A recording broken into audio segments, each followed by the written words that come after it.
What's going on, y'all? It's TCG here, back again with another video, and today we're going to be talking about the EB01 format in Japan, or the OCG as an overall format. And we just entered this format ourselves in the TCG, so I thought it was a good time to kind of break it down, talk about it just a little bit, look at what leaders are doing the best, look at what leaders are doing the worst, maybe give you some insight onto what to play for these upcoming events that you have soon, and maybe talk about how this ban list that we're about to receive here in June is going to affect us, and maybe what we could see come out of that, and how our EB format could end up just shaping out a little bit different at the end than theirs did. So before we jump into everything, I want to shout out today's sponsor. That's going to be Dueling Guard, and if you haven't seen their new One Piece collection, it's absolutely magnificent. They got two new deck boxes, a Luffy, a Zoro, their Grand Line Treasures deck box that was a hit, reprinted, their Nami binder, their new Luffy binder, new leader cards, new playmats, all the goodies, even a big bundle that you could buy and save some money on. So if you haven't checked this out, go check it out in the link in the description below, and make sure to use code GumGumTCG to get a discount at checkout. Huh? You still aren't using Dueling Guard? Then you aren't using the best TCG accessories on the market. Dueling Guard makes the highest quality TCG deck boxes with the most stunning artwork I've ever seen. Their modular design allows for easy access to your decks and dice. They don't just make deck boxes, they also make the highest quality binders with side-loading pages to keep your expensive cards safe and protected. They also make high-quality playmats and now even sleeves. I personally use their sleeves on all of my cards and cannot go back to another sleeve after I've been using theirs. They are grippy and slick when you need them to be, and I have no doubts that my cards are protected in them. Gear up with Dueling Guard to protect your cards in style. Don't forget to use code GumGumTCG to get a discount at checkout. Alright, y'all, so without further ado, let's just go ahead and start diving in. I've got these sorted by leader from like top to bottom, I guess. I mean, it would be OP1 all the way to starter 13, I believe, but they put EB before. So, out of the EB leaders, the only one that has topped at all in their format was Odin, and it looks like we had 4 tops, and it looks like it was rather early in the format. Their EB format was really short, like maybe a month in time before they received 07, which just kind of shook things up. So they didn't have this format for very long, but in that small time frame, just about a week after release, it looks like Odin was able to top 4 times, which is pretty interesting, and we can take a look at 1 or 2 of these lists real fast and kind of see what they were running. Definitely looks like the Wano build that you're going to see. And yeah, I think that it's a cool deck. It's a cool leader, but I don't think that it's great. And that's why we don't see too many tops. I think that it caught some people off guard, and that's how they were able to get those wins. But yeah, maybe it'll get another boost here in the future. I'd like to see it do a little bit better because it is a really cool leader with a really cool effect, but we'll just have to see on that. Alrighty, and then jumping right into OP1, looks like we had a couple law tops really early, probably playing with some of the new cards. So let's take a look at one of these lists, maybe a new card or two. That's definitely not right. You cannot play Momo in Law. I don't know what's going on with that. That's pretty funny to see, though. Maybe we can take a look at the other one. Yep, that one's got Momo in it, too, I believe. So I don't really know what's going on there. Okay, this one doesn't. But it looks like they are playing the Cavendish, and then this one was trying out the Shambles card, which is pretty cool. You know, it's just having your leader effect again, basically. So... or I guess maybe not your leader effect, but more close to the 5-cost law, which is really cool, getting access to playing more stuff. But law is really good. If you're a really good pilot, you can always do good with this deck, is what I say. But I think it needs a little bit more help, and that's why we only see 2 tops compared to all the yellow and black tops that we have. So next we have Zoro, 2 tops as well, and I don't expect to see any new cards in here other than, yep, Kid and Killer. Of course, this card being just a fantastic rush card, 4/7, basically. When you play it, when your opponent only has 2 or less life, like, that's just broken, man. This card's so good for red, but it feels like they've been taking the pedal off of red for a while now and kind of giving all the gas to yellow and black. And I'd like to see that shake up a little bit, maybe further into this year, and I guess we'll have to see how that comes out. And then looks like they had 2 Whitebeard tops, which is really surprising. I think that people are just moving away from this deck in the OCG, but here in the TCG, people love Beard, and I think it's going to be sticking around for a while. People are always trying to break it. People are always trying to make it better, and this new EZO card is definitely a great addition to the deck. This list is a little strange with the Crossfire. I don't see that in too many lists, and also the Seaquake is not something that I see in every Beard list. Maybe the other one looks a little different, but yeah, this one doesn't have that. They are on the Speed Jill, though, and the Thatch Big Vanilla version. You know, kind of play those big bodies, make it feel like every turn they're putting out something that you have to remove, you know. And then looks like they had an Ivankov top, which is pretty cool. They did get more support in the EB01 set with that new Inazuma card, the Prince Bellet card. They also got a Gum Gum Champion Rifle card that's really, really strong, in my opinion, but it is leader locked. If that card was generic for blue, I think that card would be really, really good. But yeah, I mean, it looks like a standard Ivankov lift with the new Inazuma and the new Prince card tucked in there, as well as the Nami promo, which is kind of cool. If you have 3 or less cards in hand, return an opponent's character with the cost of 3 or less to their hand. Not too bad, but for 1 cost, that's not a bad effect at all. Pretty interesting to see that. And then Iceberg as well got its support in this set, and I love this deck. I think it's hilarious, and now having what feels like a really strong resource loop for this leader really helps it out, in my opinion, and I think that's really good. You know, that's what the EB Memorial set was for, was giving support to old leaders, and I think that they did it right with this. The Khalifa is really strong, and the Bluno is also exceptionally strong for this leader, but it is one of those leaders that can't attack, so that kind of what's holding it back. You know, I think that if this leader could attack, this leader would be busted. Really, really strong. And then now we're starting to get into one of the top dogs of the EB format, and that's going to be Katakuri. As we all know, Katakuri's been a big, strong presence ever since its initial release in OPO3.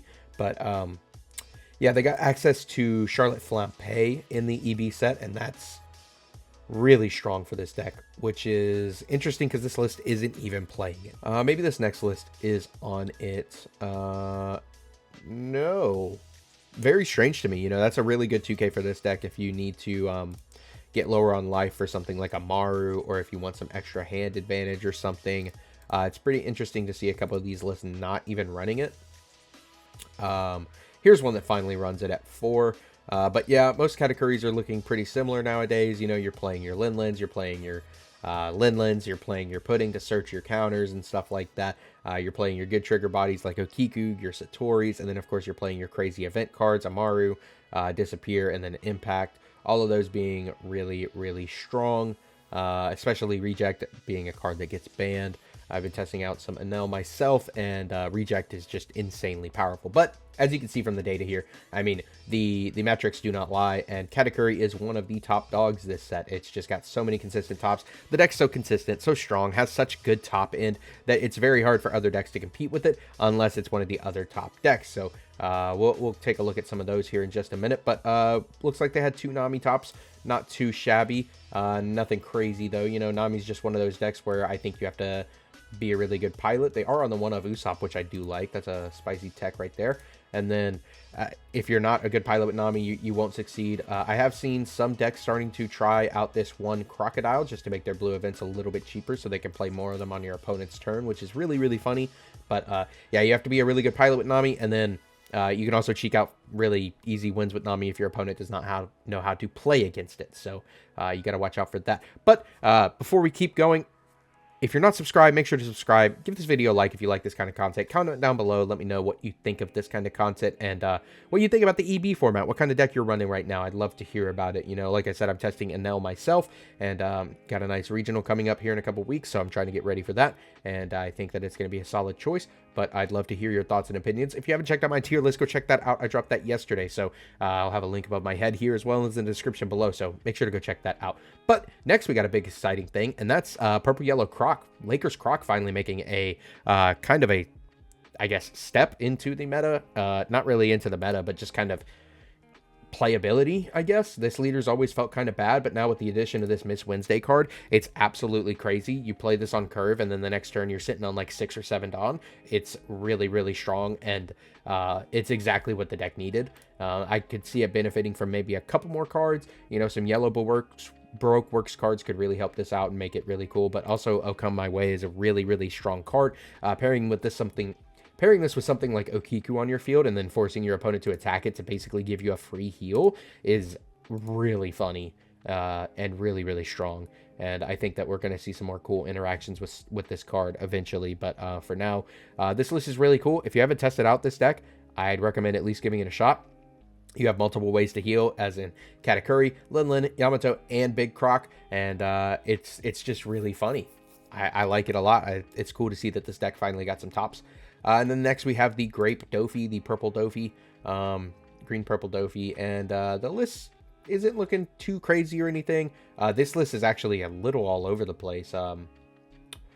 Looks like they're playing just a little bit of everything. Playing some ramp stuff. They're playing some big top end Kid and Zoro, as well as a handful of those events that they get to use for free. They're not on the new Off-White card, which is interesting. That card seems really strong to me. But let's see if this other list is on it. This is more of your standard Dofi family list. They are on the Hody Jones. This one's not on Off-White either, but they are on the Birdcage, which I do like a lot. I like Birdcage, but I like to mix it with the 7 Kid to keep it on the field. And then next we have 1 Queen top. Love to see it. You know, I love Queen. And this list looks really cool. You know, they're on the Grav Blade from 06, which is really, really fun. The Shirahoshi and the Viola both seem very nice for this deck, just being nice little chum blockers. This one being able to look at your opponent's life. That's really helpful for Queen. And then Shirahoshi being able to basically heal you if they pop it. Definitely something I'm going to be throwing into my deck as a 4 of once we get out of Sakazuki territory. Law's kind of a menace, getting rid of this too, but other decks don't have a great way to deal with it. So definitely a fun card there. And then next we got 1 Betty top, which is also pretty interesting and cool to see. I don't think they really got anything new or crazy in EB except I guess access to Flampe, which is cool. Betty's always been a really cool leader in my opinion. It just feels like it loses too much advantage, and you kind of have to play conservatively and rely on those good triggers to hit and not use your leader effect every turn, or you will be out of steam. Leader effect plus Ivankov really can hurt you a lot if you're doing that too much. But cool to see it that it at least got a top at a flagship too with 32 people. That's pretty cool. But then we run into another one of the top performers of the EB set, and that's Anel. They just gave Anel support for like 3 sets in a row, and it's actually kind of crazy. The new support including Raigo. Raigo is just, it's one of my favorite cards. It's basically yellow Red Rock. You have to go down to 1 life after you use it. But that's no big deal for Anel because 1 life is really 2. And takes 3 hits to kill on that. And this being able to give yellow basically a removal tool where it struggles against stuff like green and big bodies like that.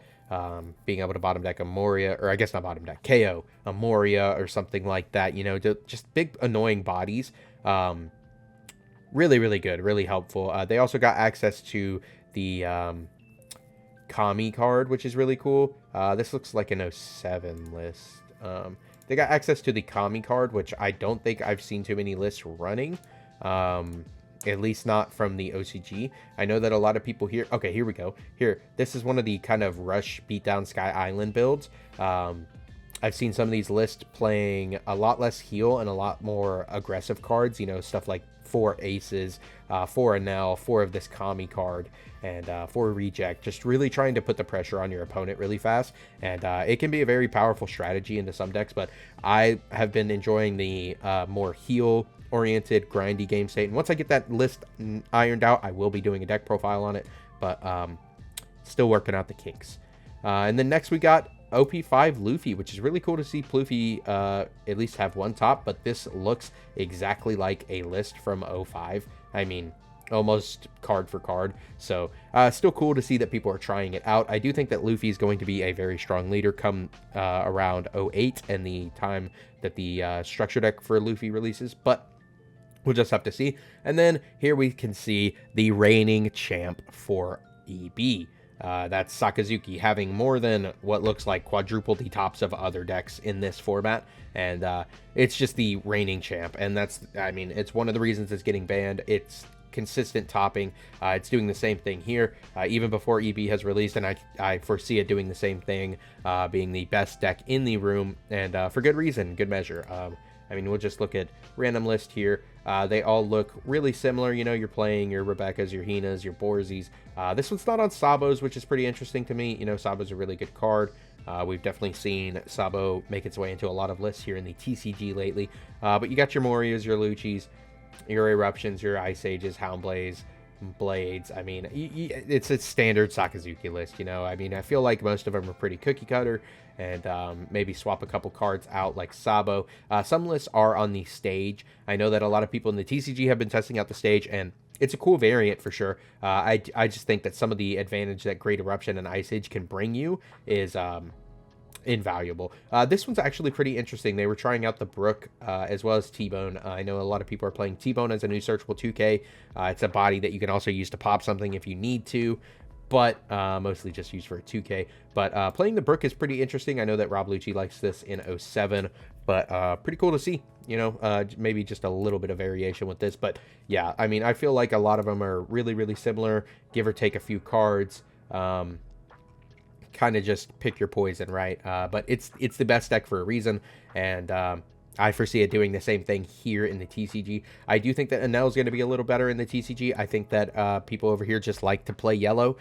Same with Cat. I think Cat's going to be up there too. People just love to play yellow over here. They love their gambling. They love their triggers, and I think that we just have a yellow love over in the TCG. But another big dog is Gecko, and I think that in my head I've seen a lot of people starting to switch off of Gecko and onto Sokka, and maybe onto Black Yellow Luffy, and that's kind of a fear for Moria, right? Like if you go against Black Yellow Luffy, it's a very, very tough matchup because they just infinitely cycle Sabo and be a very big leader where you it's tough for you to devote that much Dawn into attacks, and it can be very hard for you to kill them, as well as hiding behind two blockers, and their whole board is indestructible. So that's why I think Gecko isn't as great in EB, just because a lot of people are trying out Black Yellow Luffy, and who knows, maybe I'll get proven wrong, but I feel like people are just switching to Sokka or even into Red Purple Law just so they have a better chance at fighting against something like Black Yellow Luffy. But Gecko, I feel like these lists haven't changed too much either. They didn't really get anything from EB. Yeah, it looks like a standard Moria list. And we could take a look at another one too, but I have a feeling that they're all going to look quite similar. Yeah, it's just give or take a few cards. Seems like how it is with some of these meta decks is they're figured out, you know, so there's not too much testing that really needs to be done. You could try it out, but there's always the most optimal, and I feel like the most optimal for Gecko has been figured out for this point. Next, we do have a couple Perona tops, which I think is really cool. This deck has started to make a comeback in 07 format. For OCG, which is really, really cool. I like this leader a lot, and I was testing it out at the beginning of 06. It just felt like it was missing something, and I think that people have figured out what it's missing, and that's just more draw power. So they're playing a little bit of a Wano engine to pump out Ryuma really fast, as well as draw some extra cards with the You Could Be My Samurai event, which is really, really fun. This is cool. I haven't seen this in a list before, but make your opponent trash a card with Shirahoshi and a 2K. That's pretty funny. I do like that, but only a couple tops. You know, it's nothing crazy. Perona does have some power behind it, though. I think the color combo is really good and works really well in this leader, being able to rest stuff, and yeah, I like it a lot. One Uta top, that's pretty cool, pretty interesting. You know, the film cards are they're something. We got a hidden card here. If anybody could tell me what this is, that'd be amazing. But yeah, I'm just not a fan of this leader. I don't like archetype locked leaders, and that's what this feels like. That's what that is it's very locked to your film cards, and red and purple seem to be the less powerful of the film cards, where green kind of takes over. Next, we have a couple Yamato lists, and I want to say that these are probably the Russian beatdown versions. This one looks kind of like a Wano build. You know, you're playing your good triggers and stuff. They are on the Ace and the Zoro as well. But I have seen a lot of people testing Yamato lately, playing the Rush beatdown versions, and yeah, these lists are looking pretty similar to... it doesn't look like we have too many before we reach 07 format, where it might get a little bit more push. This is playing some interesting stuff, some Supernova stuff, Bonnie to search it, some good 2Ks. Looks like you're just trying to protect Kid with this build. Draw some cards with Shirahoshi. Good old-fashioned protect the kid. This is more of a Sky Island build, and this is actually pretty neat to see. They're on the El Thors, the Amaru, Shirahoshis to protect your kid. But I've seen some lists even tech in. I believe I saw it in a tournament tonight, teching in the 7-drop Anel with the new Kami event, which is pretty cool. So we got Bonnie and Lucci, which aren't supposed to be in here. I think they just changed. They just added this EB section to this site, and I think they put the cutoff date for what they show on here as one day too late. But that's no problem. We'll skip over them. And next we got the other big dog of EB, and that is Law. This deck got an insane boost this format with multiple new cards that help it out a lot. And we got 2 tops here. We'll go to the next page, and we can see that the rest are right here. So our big top dogs are Sokka, Cat, Anel, Law, and Moria. Yeah, I mean, not in any particular order, but Law is just insanely powerful. It has a form of removal that I think is the most powerful in the game. Bottom decking, it gets around KOs, it gets around certain things. Power reduction is awesome. It's also very fast paced. It has a lot of good resource tools like Reiju. The Bond Clay helps you ramp. The Kitten Killer can just help you close out games. The Kamazo is nice just to get rid of little guys on the field. This one's on Heat, which I think is interesting, as well as the Killer to search your Kid Pirate stuff, which is it's very interesting, but to each their own, you know. It's always cool to see different stuff tested out. They weren't on Shariah, though, and Shariah, I think, is a must-play in this deck. It's insanely powerful, especially against some of those new starter deck 13 leaders. Being able to beef up really fat, really large, or even against something like Yamato where you know you don't want to take that leader attack. Just having that Shariah on field helps you feel insulated. But yeah, no, this deck is very, very strong, and be prepared to see this a lot coming up for the EB format as well as into 07. It becomes one of the best decks in 07, and I believe that once Sokka is gone, this as well as things like Anel and Cat and even Moria will be competing for the top spot for our last month before we run into 07 format. Here we have another one of my favorite leaders, the starter deck 10 Luffy. I just love this leader. It's really cool. Another card that Law got access to as well is this Chopper card. It's insanely powerful for that deck, but it's not bad for this one either. I just think being able to do turn skip Luffy is so funny, and this is the best leader to use that in my opinion. But I'd love to see some more great inherent support for this leader, something that would be specific for this leader. But yeah, I love this deck. Like I said, not too many tops, but definitely cool to see. We only have a couple tops for Uta, which I think is interesting. I think this deck is one of the more powerful if you have the right pilot behind it. But I think the problem that this deck has is trying to sit behind Kid in a format where removal is king. And if you're playing a deck that isn't Sakazuki or Law and you put Kid on the field, you can usually win that game. Having access to multiple attacks and all these big bodies that replace themselves as well as play more bodies it's just so strong, and this deck will get more support in a starter deck here soon. They also got access to the new Blue Note blocker, which is really nice for this deck, being just a two cost chump blocker, as well as the new 2K Sanji, which is not only a searchable 2K that fills up an old slot for Izo in the deck, but also has a decent effect on field. So you'll have to watch out for Uta. Make sure you're playing your cards right against it because it will catch you off guard. And the next we have one starter deck 13 Ace top, which is really cool to see. This leader's really fun. If you haven't tested it out, I'd say give it a shot, but it's really cool to play. I think that it has a lot of potential, but it just needs some more consistency tools. If you whiff with this leader effect, it feels really bad, but if you don't and you hit every time, it feels really good. And then next we got another one of what I consider is going to be one of our top dogs here in the TCG for the EB format, which is Black Yellow Luffy. This leader is just insanely powerful, insanely consistent, and feel like it only has a handful of bad matchups, those being like Sokka and Law. I feel like it can take on just about anything else and do pretty well. Most of the lists look really similar, only playing a couple cards difference. It's usually 2Ks that are different, and then how many of the searchers you want to play, or if you're playing Borsalino. That one was on Great Eruption, which I think is interesting as well. But this list trains, this one's on Viola as well as Kuzan too, which is pretty cool, and the Newgate. Love to see it. Even Nonami, this one's playing Interesting. They're playing Luffy's, but I don't even see a Luffy in the deck. Very strange. But they got a top, so they did it somehow.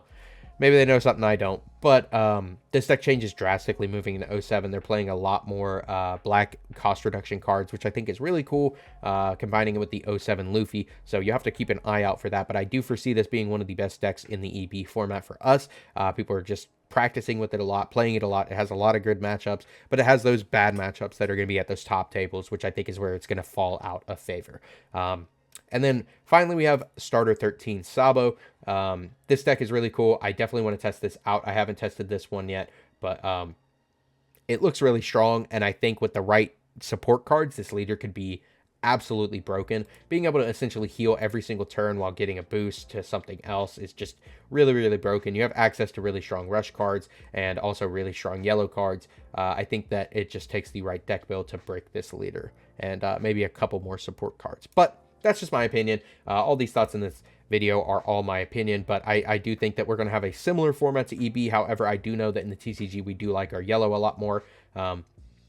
So I see Sakazuki, as well as your Enels, your Cats being the tops, as well as Law, Moria right behind them. And then, yeah, some Black, Yellow, Luffy, and Uta thrown in the mix there.